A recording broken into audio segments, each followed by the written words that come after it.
അസ്സലാമു അലൈക്കും വറഹ്മത്തുള്ളാഹി തആല വബറകാതുഹു. നൂർ ഫാത്തിമ ആകെ സങ്കടപ്പെടുകയാണ്. അത് കണ്ട് അറബി ഉമ്മയും, പഠിച്ചോനെ ഇനിയിപ്പോൾ എന്താ ചെയ്യുക, പെറ്റമ്മയല്ലേ, സുഖമില്ലാതിരുന്നാൽ പോകൽ നിർബന്ധമാണല്ലോ. നൂർ ഫാത്തിമക്കാണെങ്കിൽ ഈ ഒരു അവസ്ഥയും. എന്തായാലും നാഫിമോനെ വിളിച്ച് വിവരം ഒന്ന് പറയണമല്ലോ. സുൽഫത്തുമ്മ നൂർ ഫാത്തിമയെ ആശ്വസിപ്പിക്കുന്നു. മോളെ, നൂർ മോളെ, മോള് കരയണ്ട, അത് സാരല്ല, പഠിച്ചോം എല്ലാം പെട്ടെന്ന് ഷിഫിയാക്കി തരട്ടെ. ഞാനെന്തായാലും ഒന്ന് മോൻക്ക് വിളിച്ച് നോക്കട്ടെ. ഉമ്മ, അത് നാഫിക്കാക്ക് ഇപ്പോൾ വിളിച്ചു കഴിഞ്ഞാൽ ഇക്ക ടെൻഷനാവോ? മോളെ, അത് സാരല്ല, അല്ലാതെ പിന്നെന്താ. ഉമ്മ അതാ ഫോണെടുത്ത് നാഫി ഉസ്താദിനെ വിളിക്കുന്നു. മോനെ, അസ്സലാമു അലൈക്കും. എന്താ ഉമ്മ? മോനെ, പിന്നെ നൂറുമോളെ മമ്മയ്ക്ക് സുഖമില്ലായിട്ട് അഡ്മിറ്റാണ് എന്നൊക്കെ പറഞ്ഞിട്ട് ഓളെ പപ്പ വിളിച്ചിരുന്നു. ഓളാകെ സങ്കടത്തിലാണ്. എന്തപ്പോൾ ചെയ്യുക? എന്തുമ്മ? പടച്ചോനെ, എന്തപ്പോൾ ചെയ്യുക? ഉമ്മ, ഞാൻ അങ്ങോട്ട് വരാം. മോനെ ധൃതി പിടിച്ച് വരുമ്പോൾ ഇല്ല, ഞാൻ വരാം ഉമ്മ. പിന്നെ ശ്രദ്ധിച്ച് പോരണേ. എന്തൊക്കെയായാലും ഇനി ഇൻഷാ അല്ലാ ഇവിടുന്ന് തീരുമാനിക്കാം. കാരണം ഓളുടെ മമ്മയല്ലേ, അപ്പം പിന്നെ പോകൽ നിർബന്ധമാണല്ലോ. അതുമല്ല, ഓളെ കാണണമെന്ന് പറയണ്ടല്ലോ. ഉമ്മ, ഞാനിതാ വരുന്നു. ഉസ്താദ് പെട്ടെന്ന് അവിടെ നിന്നിറങ്ങി.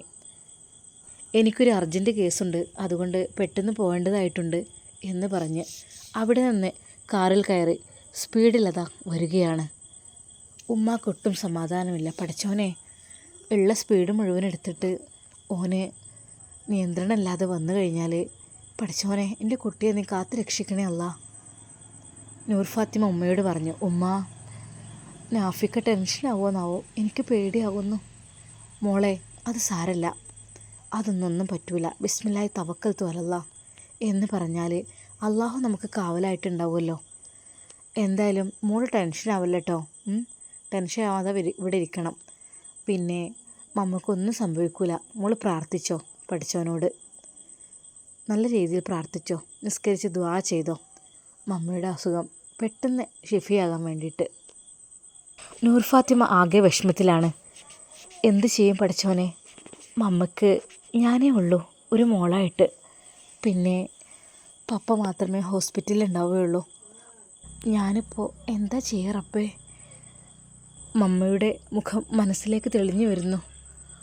മമ്മ, ആ കരഞ്ഞ മുഖം മമ്മയുടെ, അതെനിക്ക് ഓർക്കാനേ കഴിയുന്നില്ല.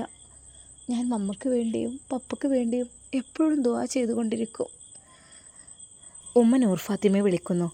മോളെ, നൂർ മോളെ, വാ, വന്ന് ഭക്ഷണം കഴിക്ക്. ഭക്ഷണം കഴിച്ചിട്ട് പോയാൽ മതി. അല്ലാതെ ഇനിയിപ്പോൾ വഴിയിൽ നിന്നൊക്കെ രാത്രിയൊക്കെ ആയാൽ പ്രയാസമായിരിക്കും കിട്ടാൻ. പിന്നെ കുറച്ചധികം ദൂരമുള്ളതല്ലേ, എത്ര പോവാനുണ്ട്? 3-4 മണിക്കൂർ ഓടാനുണ്ട്. മോള് ഭക്ഷണം കഴിക്കേ. ഉമ്മ, എനിക്ക് ഈ ഒരു സമയത്ത് ഭക്ഷണം കഴിക്കാൻ കഴിയില്ല ഉമ്മ. മോളെ, അത് പറഞ്ഞാൽ പറ്റില്ല. നമ്മുടെ കുഞ്ഞിന് വേണ്ടിയെങ്കിലും എൻ്റെ മോള് കുറച്ച് കഴിക്കണം. മോൾക്ക് വേണ്ട, അതെനിക്കറിയാം, കഴിക്കാൻ കഴിയൂല. അത് പറഞ്ഞിട്ട് കാര്യമില്ല. മോൾ എന്തെങ്കിലും അല്പം കഴിച്ചു പോകണം കേട്ടോ. വഴിയിൽ നിന്നൊക്കെ ഇനി എങ്ങനെ പറയാൻ പറ്റുള്ള, കാരണം സമയം രാത്രിയായി തുടങ്ങുകയാണ്. എന്തായാലും നിങ്ങൾ ഈ ഒരു സമയത്ത് പോയാൽ തന്നെ അവിടെ എത്തുമ്പോൾ പാതിരാത്രിയായിരിക്കും. ഇപ്പോഴെന്നെ കണ്ടില്ലേ, ഒരുപാട് ഇരുട്ടായി. നാഫിമോനെ കാണാനുമില്ല. വിളിച്ചു നോക്കിയാലോ എന്ന് പലവട്ടം ചിന്തിച്ചു ഉമ്മ. പക്ഷേ വേണ്ട, ഡ്രൈവിങ്ങിനിടയിൽ അതൊരു ബുദ്ധിമുട്ടായിരിക്കും. പഠിച്ചോനെ, എൻ്റെ കുട്ടിക്ക് ഒരാപത്തും വരുത്തരുതേ അല്ലാ. ഉമ്മ ആകെ ബേജാറായി നിൽക്കുകയാണ്. എല്ലാം കൊണ്ടും ഒന്ന്, നൂർ ഫാത്തിമയുടെ മമ്മ ഹോസ്പിറ്റലിലാണ് എന്നുള്ളതിനെക്കുറിച്ച് അവളെ അങ്ങോട്ട് പറഞ്ഞു നിൽക്കുന്നതിൻ്റെ ടെൻഷൻ. അത് മറ്റൊന്നുമല്ല, അവളുടെ ഇപ്പോഴത്തെ സ്ഥിതി അതാണല്ലോ. അതുകൊണ്ട് തന്നെ ഹോസ്പിറ്റലിൽ പോവുക എന്നൊക്കെ പറയുമ്പോൾ അതും അത്രയും ദൂരം. അന്ന് തന്നെ അവളുടെ വീട്ടിൽ പോയിട്ട് തിരിച്ചു വന്നപ്പോൾ അവളാകെ ക്ഷീണിച്ചിരുന്നു. പാവം പഠിച്ചവനെ, ആരോഗ്യം നീ കൊടുക്ക് റഹ്മാനെ. പിന്നെ പറഞ്ഞയക്കാതിരിക്കാൻ പറ്റില്ലല്ലോ. പെറ്റുമ്മയല്ലേ. ആര് എന്തൊക്കെ തന്നെ സ്നേഹം എത്രമാത്രം വാരിക്കൊടുത്താലും പെറ്റമ്മയോളം വരില്ലല്ലോ. ഒരിക്കലും അവർക്ക് പകരം വെക്കാൻ ആരെത്ര തന്നെ സ്നേഹം കൊടുത്താലും അത് ലഭിക്കുകയുമില്ല. സത്യമാണ്. എൻ്റെ നാഫിയോ മോൻ, അവനെ എന്താ പഠിച്ചോനെ, എൻ്റെ കുട്ടിയെ അള്ളാഹുവേ നീ കാത്തുരക്ഷിക്കണേ റഹ്മാനെ. എന്തായാലും അവളുടെ കൂടെ പോകൽ നിർബന്ധമാണ്.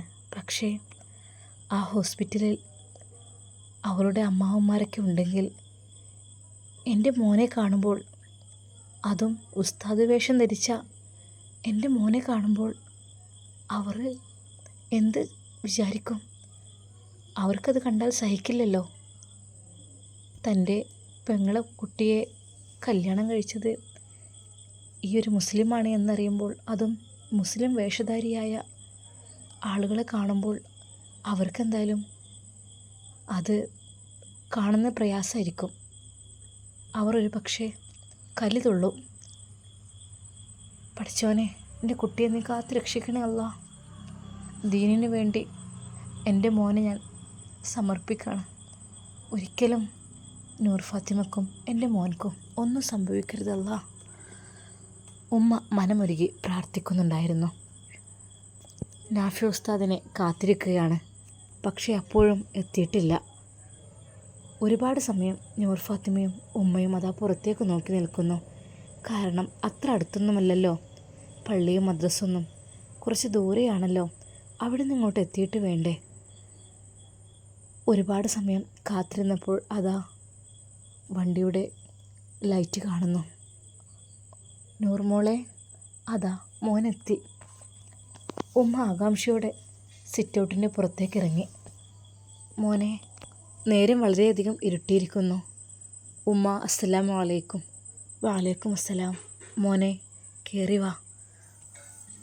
എൻ്റെ കുട്ടി നല്ല സ്പീഡിൽ പോന്നിട്ടുണ്ടാവില്ലേ?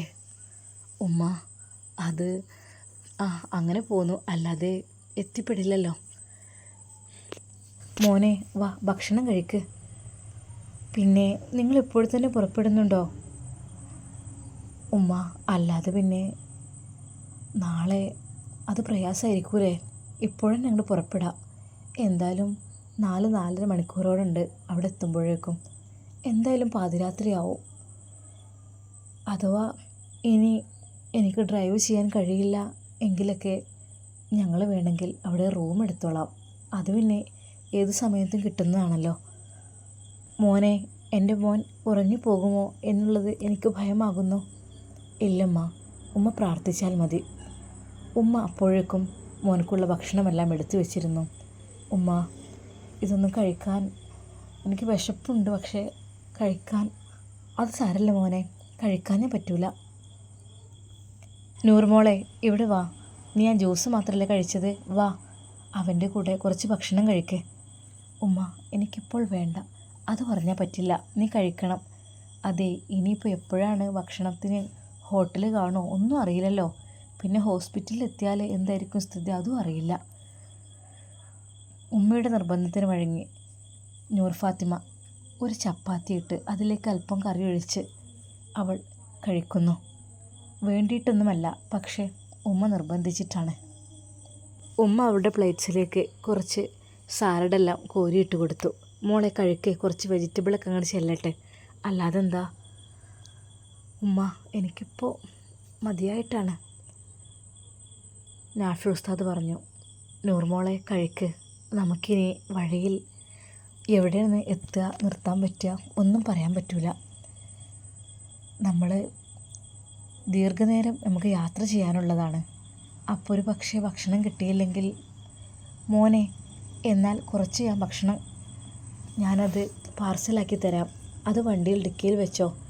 അഥവാ ഇവിടെ നിന്നെങ്കിലും വിശന്ന് ബുദ്ധിമുട്ടൊക്കെ ആകുകയാണെങ്കിൽ ഭക്ഷണം കിട്ടാത്ത സ്ഥലം കാണുകയാണെങ്കിൽ കഴിക്കാലോ. ഉമ്മ അതൊന്നും വേണ്ട, വെള്ളം വെച്ചാൽ മതി. അല്ല മോനെ, അത് പറ്റില്ല, എന്തെങ്കിലുമൊക്കെ ഞാൻ വെച്ച് തരാം. ഉമ്മ അതിനൊന്നും സമയം ഉണ്ടാവില്ല, ഞാൻ പെട്ടെന്ന് തന്നെ അവിടെ എത്താൻ വേണ്ടി ശ്രമിക്കും. ഉസ്താദും നൂർ ഫാത്തിമയും അതാ ഭക്ഷണം കഴിച്ചു. അവൾ പ്ലേറ്റ്സ് എടുത്ത് അടുക്കളയിലേക്ക് പോകുമ്പോഴേക്കും ഉമ്മ അത് വാങ്ങി വെച്ചു. മോളെ വേണ്ട, ഇനി മാറ്റിക്കോ, അതാണ് നല്ലത്. എന്നാൽ പിന്നെ വേഗം ഇറങ്ങാലോ. ഉമ്മ ഞാൻ കഴുകിക്കോളാം. മോളെ അത് സാരല്ല, മോളിപ്പോൾ ചെല്ല്, ഇപ്പോൾ ടൈമില്ല അതിനൊന്നുള്ള. നൂർ ഫാത്തിമ ഡ്രസ്സ് മാറ്റുവാൻ വേണ്ടി റൂമിലേക്ക് ചെന്നു. ഉസ്താദും ഒന്ന് ഫ്രഷായി ഡ്രസ്സൊക്കെ ചേഞ്ച് ചെയ്യുകയാണ്. നൂർ ഫാത്തിമയുടെ മുഖം വല്ലാതെ ചുവന്നിരുന്നു. ഉസ്താദിനും നല്ല സങ്കടമുണ്ട്. ഇനി പഠിച്ചവനെ എന്താണ് ഏതാണ് ഒന്നും പറയാൻ പറ്റില്ല. തൻ്റെ പ്രിയപ്പെട്ടവരുടെ കൂടെ ഒരു 1.5 മാസം ജീവിച്ചു. അതെ, ഇനി അള്ളാഹുവിൻ്റെ വിധി എന്താണെന്ന് ഒരിക്കലും അറിയില്ല. ഉസ്താദിന് നല്ല സങ്കടമുണ്ടായിരുന്നു. പഠിച്ചോനെ, എൻ്റെ നൂർമോളെ അവർ അവിടെ നിർത്തുമോ? അവർക്ക് അവിടെ നിർത്തേണ്ടതായിട്ട് ആവശ്യം വരുമോ? എതിർക്കാൻ പറ്റില്ലല്ലോ. സ്വന്തം മമ്മയല്ലേ, ആകെ ഒരു മോളും ഉള്ളൂ. താൽക്കാലികമായി നിൽക്കാൻ പോലും വീട്ടിൽ വേറെ ആളില്ല. ഒരിക്കലും എൻ്റെ ഇഷ്ടത്തിന് അവളെ ഇങ്ങോട്ട് കൊണ്ടുപോരുന്നതും ശരിയല്ല. ഇനിയിപ്പോൾ എന്തൊക്കെയാവുമാവോ. അല്ലാ, ബിസ്മില്ലാഹി തവക്കൽതു അലല്ലാ. ഉസ്താദിന് നല്ല സങ്കടമുണ്ടായിരുന്നു. ഉസ്താദ് ഡ്രസ്സെല്ലാം മാറ്റിക്കൊണ്ട് അതാ വീട്ടിൽ നിന്നിറങ്ങുന്നു. ഉമ്മയോട് പറയുന്നു, ഉമ്മ എന്നാൽ ഞങ്ങൾ ഇറങ്ങട്ടെ. ഉപ്പ ഞങ്ങൾ പോട്ടേട്ടോ. മോനെ, ഇൻഷാ അല്ലാ എൻ്റെ കുട്ടി ധൈര്യമായിരിക്കട്ടോ. എൻ്റെ കുട്ടി ഒന്നിനും ടെൻഷൻ ആവരുത്. എപ്പോഴും അള്ളാഹു കൂടെയുണ്ട് എന്നുള്ളൊരു ചിന്തയിൽ നിന്നാൽ മതി. ബിസ്മില്ലാഹി തവക്കൽതു അലല്ലാ. ഉപ്പയും ഉമ്മയും ഉസ്താദിനെ ആശ്വസിപ്പിച്ചു. ഉമ്മയുടെ കണ്ണുകൾ നിറഞ്ഞിരുന്നു. നൂർ ഫാത്തിമക്കും നല്ല സങ്കടമുണ്ടായിരുന്നു. അവൾ ഇറങ്ങുമ്പോൾ ഉമ്മയെ കെട്ടിപ്പിടിച്ചു ചുംബിച്ചു. ഉമ്മ പോയിട്ട് വരാം, അസ്സലാമു അലൈക്കും. ഉപ്പ ഞങ്ങൾ പോയിട്ട് വരാട്ടോ. ഉമ്മയ്ക്ക് സങ്കടം സഹിക്കാൻ കഴിഞ്ഞില്ല. പഠിച്ചോനെ, എൻ്റെ മക്കളെ ഞാൻ നിന്നെ ഏൽപ്പിക്കുന്നു അല്ലാ. ബിസ്മില്ലാഹി തവക്കൽതു അലല്ലാ. അള്ളാഹുവേ, അവരുടെ കാര്യങ്ങളെല്ലാം നീ ഏറ്റെടുക്കണം റഹ്മാനെ. ഉമ്മ ലഖദ് ജാഅക്കും ചൊല്ലി അവരോടും അത് ചൊല്ലുവാൻ വേണ്ടി പറഞ്ഞു. മക്കളെ, ലഖദ് ജാഅക്കും റസൂലും മിൻ അൻഫുസിക്കും അത് ചൊല്ലിയിട്ട് വാഹനത്തിൽ കയറിക്കൊള്ളട്ടോ. അള്ളാഹു നിങ്ങളെ കാക്കും. 2 പേരും അതാ വാഹനത്തിൽ കയറി പുറപ്പെടുകയാണ്. ഉമ്മയോട് ഒരിക്കൽ കൂടി സലാം പറഞ്ഞ് അവർ ഗേറ്റ് കടന്നു. ആ പാതിരാത്രിയിൽ അവർ അകലുമ്പോൾ ഉമ്മ പൊട്ടി പൊട്ടി കരഞ്ഞു. സുൽഫത്തെ, നീ എന്തിനാ ഇങ്ങനെ കരയുന്നത്? ഇങ്ങനെ കരയാൻ പാടില്ലല്ലോ. നമ്മുടെ മോനെ നമ്മൾ വളർത്തിയത് എങ്ങനെയാണ്? അള്ളാഹുവിൻ്റെ മാർഗത്തിലാണ് വളർത്തിയത്. അപ്പോൾ നമ്മളെ മോൻക്ക് ഒന്നും സംഭവിക്കില്ല. ഇനിയിപ്പോൾ സംഭവിച്ചാൽ തന്നെ നമ്മളെ കുട്ടിക്ക് ഷഹീദിൻ്റെ കൂലിയായിരിക്കും അള്ളാഹു നൽകുക. ഇക്ക, നിങ്ങളെന്താ പറയണത്? അങ്ങനൊന്നും പറയല്ലേ. അല്ല, അതെ, നമ്മളെപ്പോഴും എല്ലാം മനസ്സിൽ മുന്നിൽ കണ്ടു നിൽക്കണമെന്നാണല്ലോ. എപ്പോഴാണ് മരണം നമ്മളെ പിടികൂടുക എന്നൊന്നും പറയാൻ പറ്റില്ല. അത് ഏത് രൂപത്തിലാണ് അതും പറയാൻ പറ്റില്ല. അപ്പോൾ എപ്പോഴും ഈമാൻ ഉറപ്പിച്ചുകൊണ്ട് നമ്മുടെ മക്കളെ അള്ളാഹു കാത്ത് രക്ഷിക്കട്ടെ. ഇക്ക, എനിക്ക് സഹിക്കാൻ കഴിയുന്നില്ലക്ക. സുൽഫത്തെ, നീ സങ്കടപ്പെടല്ലേ. നമ്മളെ മക്കൾ ജീവിച്ചിട്ടില്ലല്ലോ. വെറും 1.5 മാസമാണ് ജീവിച്ചത്. എത്രയോ ആഗ്രഹിച്ചതാണ് അവരുടെ ജീവിതം എനിക്കൊന്ന് എൻ്റെ കണ്ണിലൊന്ന് കാണുവാൻ വേണ്ടി. എന്നാൽ അള്ളാഹുവിൻ്റെ അനുഗ്രഹം കൊണ്ട് 1 മാസമായപ്പോഴേക്കും ആ ഒരു സന്തോഷ വാർത്ത നൂർ ഫാത്തിമ അറിയിച്ചു കഴിഞ്ഞു. അൽഹംദുലില്ലാ. പക്ഷേ ഇപ്പോൾ ഇന്നത്തെ ഒരു വാർത്ത കേട്ടപ്പോൾ സത്യം പറഞ്ഞാൽ എൻ്റെ ഹൃദയം പൊട്ടിപ്പോയിക്ക. നമ്മുടെ കുട്ടി, നമ്മുടെ നാഫിമോന് അവർ എൻ്റെ കുട്ടിയെ ഉപദ്രവിക്കുമോ എന്നെനിക്ക് പേടിയാകുന്നു. പക്ഷേ പറഞ്ഞേക്കാതിരിക്കാൻ പറ്റില്ലല്ലോ. അവളുടെ മമ്മയല്ലേ, പെറ്റ തള്ളയല്ലേ. ഒരിക്കലും വിഷമിപ്പിക്കാൻ പാടില്ല. അവരുടെ പ്രാർത്ഥന അത് ഏത് ജാതിയായാലും മതമായാലും ആ ഒരു മമ്മയുടെ ഹൃദയത്തിലുള്ള സ്നേഹം അതൊരാൾക്കും കൊടുക്കാൻ കഴിയില്ല. അവർ പോയിക്കോട്ടെ. ആ മമ്മ പറയുന്നുണ്ടത്രേ എൻ്റെ മോളെ കാണണമെന്ന്. പഠിച്ചോനെ, എന്തൊക്കെയാണാവോ.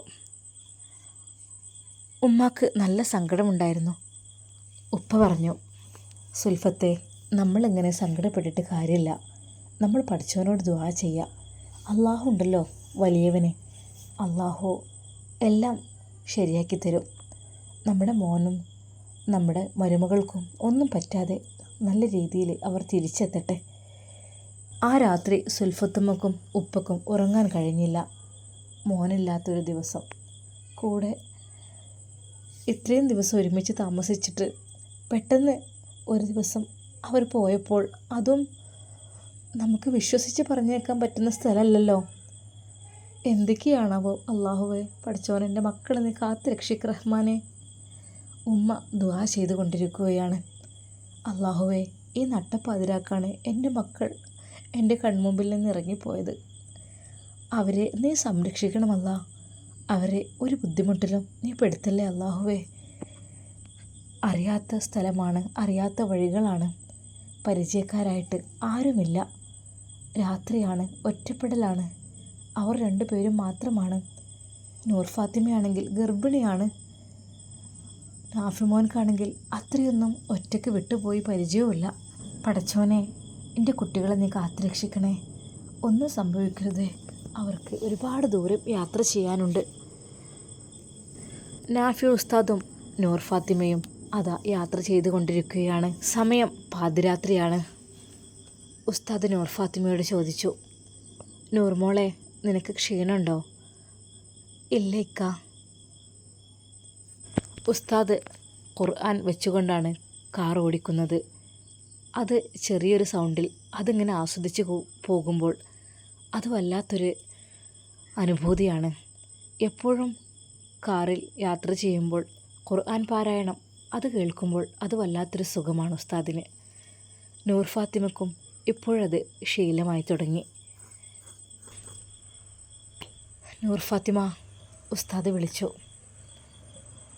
എന്താ നാഫിക്ക, എൻ്റെ നൂറുമോൾക്ക് സങ്കടമുണ്ടോ? നൂർ ഫാത്തിമ ഒന്നും മിണ്ടിയില്ല.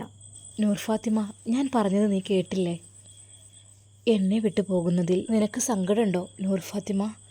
ഉസ്താദേ, അതിന് ഞാൻ നിങ്ങളെ വിട്ടു പോകുന്നില്ലല്ലോ. നമ്മൾ മമ്മയെ കണ്ട് വരും, പിന്നെ തിരിച്ച് ഞാൻ ഉസ്താദിൻ്റെ കൂടെ ഇങ്ങോട്ട് തന്നെ പോരും. ഉസ്താദ് വിചാരിച്ചു, പാവം, അവൾക്കറിയില്ല അവിടെ നിൽക്കേണ്ടി വരും എന്നുള്ളതൊന്നും. പിന്നെ മമ്മയ്ക്ക് സുഖമില്ലാതായാൽ മക്കളെങ്ങനെ കൈവിട്ട് പോരും? പക്ഷെ അവളുടെ അവസ്ഥ ആലോചിക്കുമ്പോൾ അതും പാവമാണ്. പഠിച്ചവനെ, എനിക്കൊന്നും, ഞാൻ എന്താ പറയുക?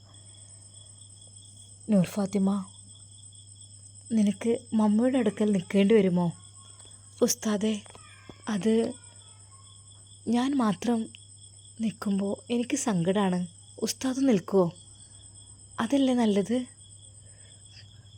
മോളെ, നീ എന്താ പറയുന്നത്? എനിക്കവിടെ നിൽക്കാൻ പറ്റില്ലല്ലോ ഒരിക്കലും. ഞാനവിടെ നിന്നാൽ നിൻ്റെ കുടുംബക്കാർ തന്നെ നിൻ്റെ മമ്മയെ കാണാൻ വരുമ്പോൾ എന്നെ കണ്ടാൽ അവർക്ക് ഇഷ്ടപ്പെടില്ല ഒരിക്കലും. അതുകൊണ്ട് ഞാൻ, ഉസ്താദേ പ്ലീസ്, അങ്ങനെയാണെങ്കിൽ ഞാനും അവിടെ നിൽക്കുന്നില്ല. എനിക്കെൻ്റെ മമ്മയോട് ഇഷ്ടമാണ്, സ്നേഹമാണ്. പക്ഷേ എൻ്റെ ഉസ്താദില്ലാത്തൊരു ജീവിതം അതെനിക്ക് സഹിക്കാൻ കഴിയില്ല ഉസ്താദേ. ഉസ്താദിന് ഒന്നും മിണ്ടാൻ കഴിഞ്ഞില്ല. നൂർ ഫാത്തിമ, സാരല്ല, അള്ളാഹുവിൻ്റെ വിധി അതിൽ നമ്മൾ വിശ്വസിക്കണമല്ലോ. നമ്മൾ മുഅ്മിനീങ്ങളാണ്, അള്ളാഹുവിൻ്റെ വിധിയിൽ വിശ്വസിക്കേണ്ടവരാണ്. അള്ളാഹു എന്താണ് നമുക്ക് കണക്കാക്കിയത് അതുപോലെ നടക്കും. അപ്പോൾ എന്തൊക്കെ തന്നെയായാലും നമ്മൾ ക്ഷമിക്കണം. ക്ഷമിക്കുന്നവരുടെ കൂടെയാണ് അള്ളാഹു. അപ്പോൾ അതെൻ്റെ നൂർ ഫാത്തിമ മറക്കരുത്. ഉസ്താദേ, ഇല്ല, ഒരിക്കലുമില്ല. അപ്പോൾ എന്തു തന്നെ പ്രതിസന്ധികൾ നേരിടേണ്ടി വന്നാലും എൻ്റെ നൂർ ഫാത്തിമ അത് മനക്കരുത്തോടെ നേരിടണം. ഒരിക്കലും പതറരുത്, തളരരുത്. എൻ്റെ വാക്കുകളാണ്, നിൻ്റെ പ്രിയപ്പെട്ട ഭർത്താവിൻ്റെ വാക്കുകളാണ്. ഇനിയൊരു പക്ഷേ എനിക്കെന്തെങ്കിലും സംഭവിച്ചു കഴിഞ്ഞാലും എൻ്റെ മോള് ദീന് മുറുകെ പിടിക്കണം. ഒരിക്കലും പിന്മാറരുത് കേട്ടോ. നമുക്ക് അള്ളാഹു നൽകിയ, നിനക്ക് അള്ളാഹു നൽകിയ വല്ലാത്തൊരു അനുഗ്രഹമാണ് ഇസ്ലാം ദീനിലേക്ക് വരുവാൻ വേണ്ടി നിനക്ക് ഹിദായത്ത് ലഭിച്ചത്. ഹിദായത്ത് എന്ന് പറഞ്ഞാൽ അതെല്ലാവർക്കും കിട്ടുന്ന ഒന്നല്ല. അത് അള്ളാഹു വിധിച്ചവർക്ക് മാത്രം കിട്ടുന്ന ഒരു അനുഗ്രഹമാണ്. അതുകൊണ്ട് എൻ്റെ നൂർ ഫാത്തിമ, എന്തൊക്കെ പ്രതിസന്ധി വന്നാലും ഇസ്ലാം ദീൻ മുറുകെ പിടിക്കണം. ഒരിക്കലും അതിൽ നിന്ന് പിന്മാറരുത്. മനസ്സിലായോ? ഉസ്താദേ, നിങ്ങളെന്താ പറയുന്നത്? ഞാൻ എങ്ങനെ പിന്മാറാൻ? ഞാൻ ഇസ്ലാമിനെ പഠിച്ചിട്ടാണ് ഇസ്ലാം മതത്തിലേക്ക് വന്നത്. അതിനെക്കുറിച്ച് എനിക്കറിയാം. പിന്നെ എങ്ങനെ ഞാൻ? ഉസ്താദ്, ആ കാര്യത്തെക്കുറിച്ച് ഒരിക്കലും പേടിക്കണ്ട. ഇനിയിപ്പോൾ എനിക്ക് ഒറ്റയ്ക്ക് ജീവിക്കേണ്ട സ്ഥിതി വന്നാലും ഞാൻ പരിശുദ്ധ ദീനിനെ മുറുകെ പിടിക്കും. ഒരിക്കലും ഞാനത് പിടിവിടില്ല. സത്യമായിട്ടും അള്ളാഹു ഒരുവനാണ്, അള്ളാഹു അഹദാണ്. അതിനേക്ക് അപ്പുറത്തായിട്ട് എനിക്ക് വേറൊന്നും ചിന്തിക്കാനില്ല. പിന്നെ എൻ്റെ എല്ലാ സങ്കടങ്ങളും ഞാൻ അള്ളാഹു സുബ്ഹാനഹു വ തആലയോടാണല്ലോ പറഞ്ഞത്. എല്ലാം സാധിപ്പിച്ചു തന്നതും അവൻ തന്നെ. അപ്പോൾ ഞാൻ ഒരിക്കലും വഴി തെറ്റിപ്പോവില്ല ഉസ്താദേ, ഒരിക്കലും. ഉസ്താദ് നൂർ ഫാത്തിമയും അതാ യാത്ര ചെയ്തുകൊണ്ടേയിരിക്കുന്നു. നൂർ ഫാത്തിമ, സമയം ഒരുപാട് വൈകിയിട്ടുണ്ട്.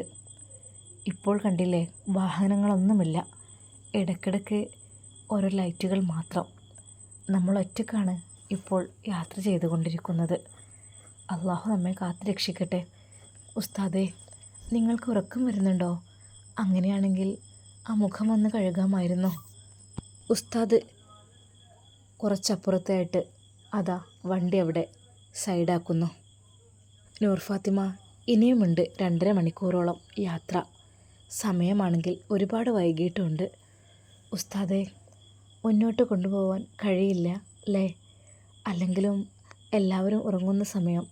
പിന്നെ സുബഹിന് മുമ്പേ പോയതല്ലേ എൻ്റെ ഉസ്താദ്, ആ ഉറക്കമൊക്കെ ഉണ്ടാവുമല്ലോ. അപ്പോൾ തൽക്കാലം നമുക്കിവിടെ ഈ കാറിൽ തന്നെ ഒന്ന് കിടന്നുറങ്ങിയാലോ? നൂർമോളെ, ഞാൻ നോക്കട്ടെ. എന്നെക്കൊണ്ട് കഴിയുമെങ്കിൽ ഞാൻ ഓടിച്ചു പോകും. ഒന്ന് മുഖം കഴുകി ഒന്ന് സെറ്റാക്കട്ടെ. പിന്നെ നമ്മുടെ ഉമ്മ ഡിക്കിയിൽ വെച്ചിട്ടുണ്ട് ഫ്ലാസ്കിൽ കട്ടൻ ചായ. അത് ഉറക്കം വരുമ്പോൾ കുടിക്കാൻ വേണ്ടി ഉമ്മ പറഞ്ഞിട്ടുണ്ട്. അത് ശരിയാണ്, എനിക്കതിനെക്കുറിച്ച് ഓർമ്മയില്ല. ഉമ്മ പലതും വെക്കാൻ വേണ്ടി തന്നിരുന്നു, പക്ഷേ ഞാൻ സമ്മതിച്ചില്ല. ഉസ്താദ് ഡിക്കി തുറന്നു. അതാ അവർ ഗ്ലാസ്സിലേക്ക് ചായ ഒഴിക്കുന്നു. നൂർമോളെ, നിനക്ക് വേണ്ടേ? ഞാൻ കുടിച്ചോളാം. ഉസ്താദല്ലേ ഡ്രൈവ് ചെയ്യണത്, ഉസ്താദ് കുടിച്ചോളൂ. എന്നാ നീ ഫസ്റ്റ് കുടിക്ക്. ഉസ്താദ് നൂർ ഫാത്തിമയുടെ നേരെ അതാ ആ ഒരു ഗ്ലാസ് നീട്ടുന്നു. പെട്ടെന്നതാ പാതിരാത്രിക്ക് ഒരു ബൈക്കിൽ 2 പേർ അവരുടെ അടുത്തുകൂടെ അങ്ങ് കടന്നുപോയി. നൂർമോളെ, വാ, വേഗം നമുക്ക് കുടിച്ചിട്ട് വണ്ടിയിൽ തന്നെ കയറിയിരിക്കാം. ഇപ്പോൾ വിശ്വസിക്കാൻ പറ്റാത്ത സമയമാണ്. കാരണം പല ആളുകളും എന്തെങ്കിലുമൊക്കെ ഒരു കാര്യത്തിന് വേണ്ടി പുറത്തിറങ്ങി നടക്കുന്നൊക്കെ ഉണ്ടാവും. എന്തായാലും നമ്മളെ ഭാഗം ശ്രദ്ധിക്കാം. ഉസ്താദ്, ശരി, നമുക്ക് എന്നാൽ ഇവിടുന്ന് പെട്ടെന്ന് പോകാം. എനിക്ക് പേടിയാകുന്നു ഉസ്താദ്. ഹേയ്, പേടിക്കേണ്ട ആവശ്യമൊന്നുമില്ല. എന്താ പേടിക്കേണ്ട ആവശ്യം? നിനക്ക് ഞാനില്ലേ? അല്ല, കുറച്ചുകൂടെ ഒരു ആൾത്തിരക്കൊന്നും ഏതായാലും ഇല്ല, രാത്രിയല്ലേ. ഒരു ടൗൺ ഭാഗത്തേക്കാകുമ്പോൾ ഒന്നുകൂടി നല്ലതായിരുന്നു എനിക്ക് തോന്നുന്നു. കണ്ടില്ലേ, അവരുടെ മുമ്പിലൂടെ പോയ ആ ബൈക്കതാ വീണ്ടും തിരിച്ച് വരുന്നു.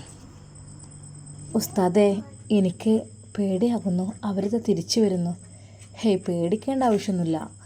ചിലപ്പോൾ നല്ല ആളുകളായിരിക്കും, ചിലപ്പോൾ എന്തെങ്കിലും ഒന്ന് വഴിയിൽ തടഞ്ഞാലോ എന്ന് വിചാരിക്കുന്നവരുമായിരിക്കും. സാരല്ല. നൂർ ഫാത്തിമ ഒരു നിമിഷം പേടിച്ചു പോയി. ആ ബൈക്കതാ സ്പീഡ് കുറച്ച് വന്ന് അവരുടെ ആ കാറിനരികിൽ നിർത്തുന്നു. ഉസ്താദിനെ കണ്ടപ്പോൾ അവർ ചോദിച്ചു, അല്ലേക്ക, നിങ്ങളെങ്ങോട്ടാണ് പോകുന്നത് ഈ നട്ടപ്പാതിരാക്ക്? ഞങ്ങൾ കുറച്ച് ദൂരേക്ക് പോവുകയാണ്. നിങ്ങൾ വരുന്നത്? ഞങ്ങൾ മലപ്പുറത്തു നിന്നാണ് വരുന്നത്. നിങ്ങളുടെ കൂടെ ഒരു സ്ത്രീയും ഇല്ലേ? ഉണ്ട്, അതെൻ്റെ ഭാര്യയാണ്. ഇക്ക, പിന്നെ ഈ സ്ഥലം അത്ര സേഫല്ല, നിങ്ങൾ വിട്ടോ ഇവിടുന്ന്. കാരണം ഇവിടെ ഈ ഒരു ടൈമിന് ഒരുപാട് ആളുകൾ ഇറങ്ങുന്ന സമയമാണ്. അപ്പോൾ നിങ്ങളുടെ കയ്യിൽ എന്താ ഉള്ളത് അതൊക്കെ അങ്ങ് അടിച്ചു മാറ്റി കൊണ്ടുപോകും. അതുകൊണ്ട് തൽക്കാലം നിങ്ങൾ ഇവിടുന്ന് കുറച്ച് അപ്പുറത്തേക്ക് പോവുകയായിരിക്കും നല്ലത്.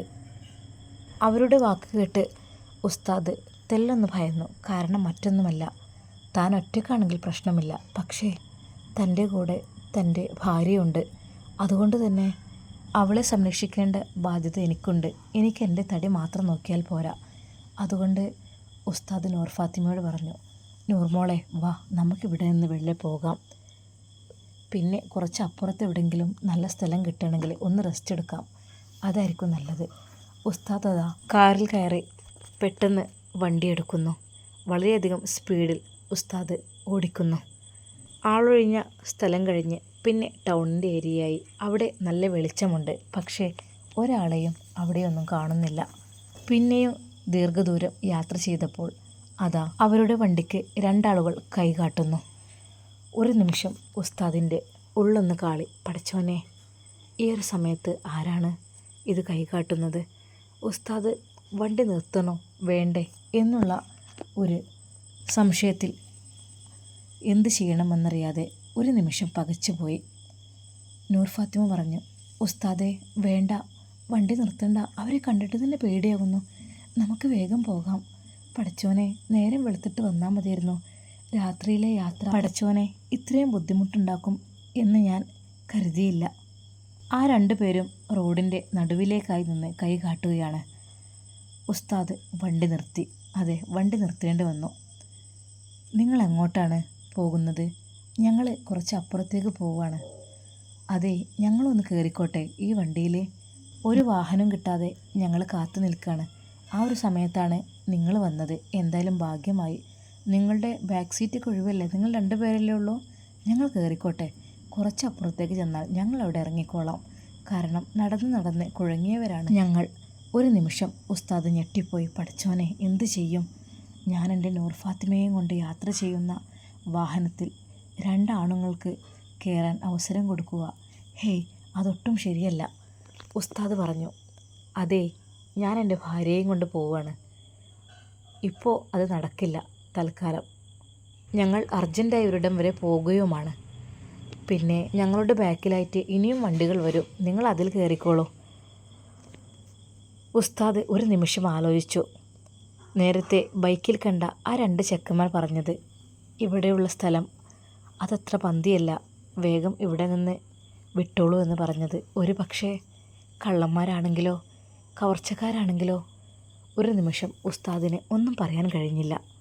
അവർ കാറിനടുത്തേക്ക് അപ്പോഴേക്കും എത്തിയിരുന്നു. ഇതാരാ? നിങ്ങളുടെ ഭാര്യയാണോ? ഉസ്താദ് പറഞ്ഞു, അതെ, എൻ്റെ ഭാര്യ തന്നെയാണ്. അപ്പോഴേക്കും നൂർ ഫാത്തിമ പേടിച്ച് കരയാൻ തുടങ്ങിയിരുന്നു.